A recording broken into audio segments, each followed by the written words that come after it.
जय माता दी भक्तों, आप सभी पर माँ भगवती की कृपा सदा बनी रहे।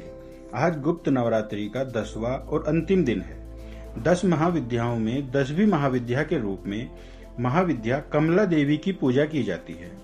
शास्त्रों में माँ कमला को भाग्य, सम्मान, पवित्रता और परोपकार की देवी माना गया है। महाविद्या कमला सभी दिव्य गतिविधियों में ऊर्जा के रूप में मौजूद रहती हैं। माँ कमला भगवान विष्णु की दिव्य शक्ति हैं। इनकी पूजा करने से माँ महालक्ष्मी जी की पूजा के समान पुण्य प्राप्त होता है। माँ कमला अपने भक्तों को धन और ऐश्वर्य का वरदान देती हैं। खासकर गर्भवती महिलाओं के लिए महाविद्या कमला की पूजा बहुत ही महत्वपूर्ण होती है, क्योंकि माँ कमला गर्भवती स्त्री के गर्भ की रक्षा करती हैं, उनका पोषण करती हैं। महाविद्या कमला का रूप देवी लक्ष्मी के समान मन को शांति प्रदान करने वाला है।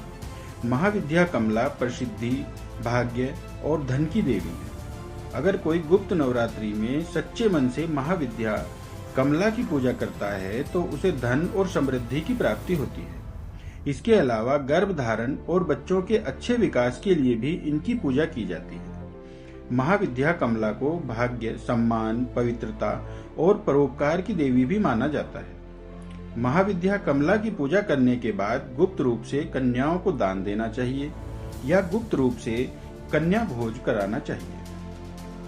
कन्याओं की उम्र 9 से कम वर्ष की होनी चाहिए।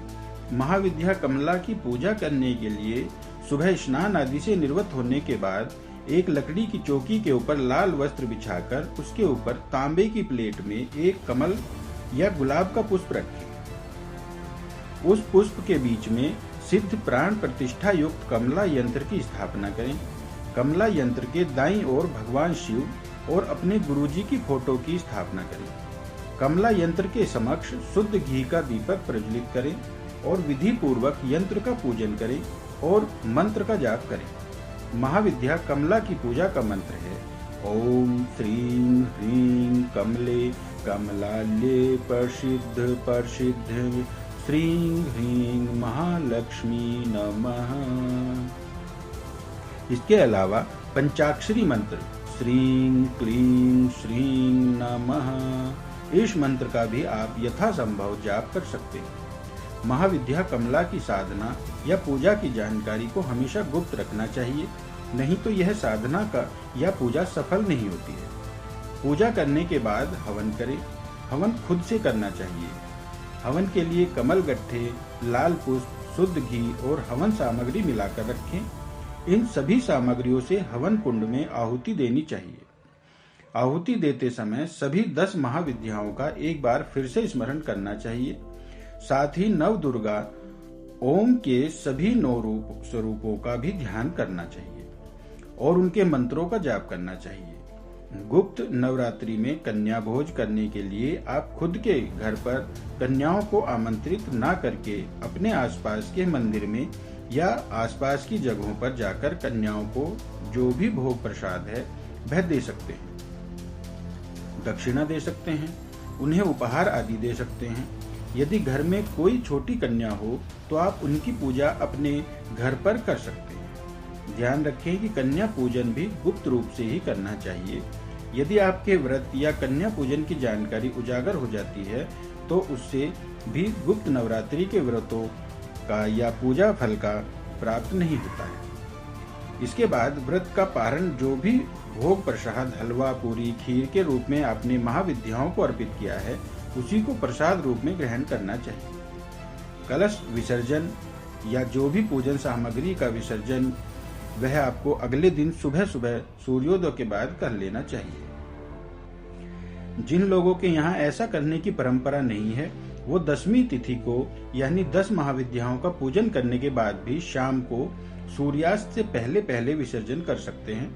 हालांकि 10 दिन 10 महाविद्याओं की पूजा सुबह और शाम को करने के बाद ही विसर्जन करना शुभ माना जाता है और पूजा सामग्री या कलश का विसर्जन बिल्कुल उसी तरह से किया जाता है जिस प्रकार से आप प्रकट नवरात्रि में करते हैं। यानी कि जो भी पुष्प आदि हैं, अक्षत हैं, उनका विसर्जन आप बहते जल में कर सकते हैं।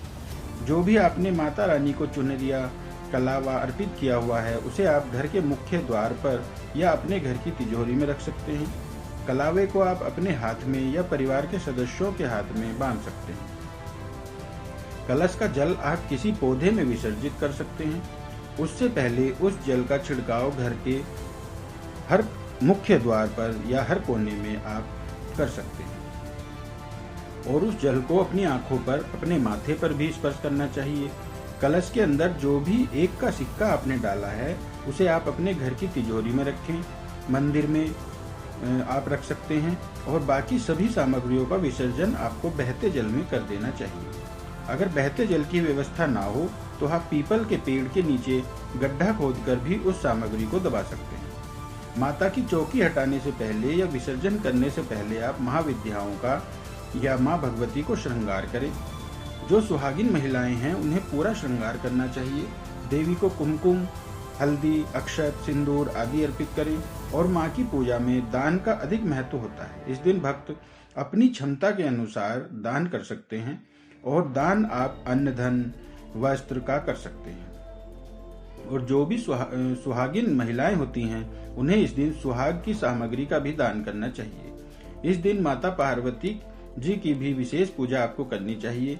यदि आपने मिट्टी से प्रतिमा बनाई हुई है तो उसका विसर्जन कर दिया जाता है और अगर धातु की कोई प्रतिमा या पहले से आपने मंदिर में रखी हुई प्रतिमा का आपने स्थापना 10 दिन तक की हुई थी तो आप उन्हें वापस से मंदिर में रखकर फिर से हर दिन नियमित रूप से पूजा कर सकते हैं।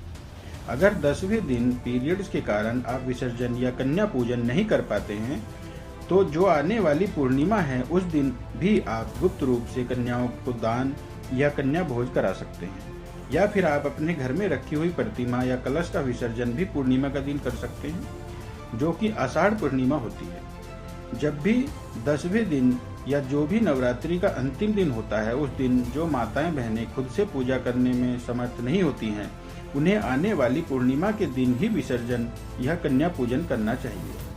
सबसे अंतिम दिन सच्चे मन से हाथ जोड़कर माँ भगवती के सभी 9 स्वरूपों और 10 महाविद्याओं को प्रणाम कर सच्चे मन से अपने द्वारा रखे गए व्रतों में हुई गलती के लिए, पूजा पाठ में हुई गलती के लिए क्षमा जरूर मांगनी चाहिए।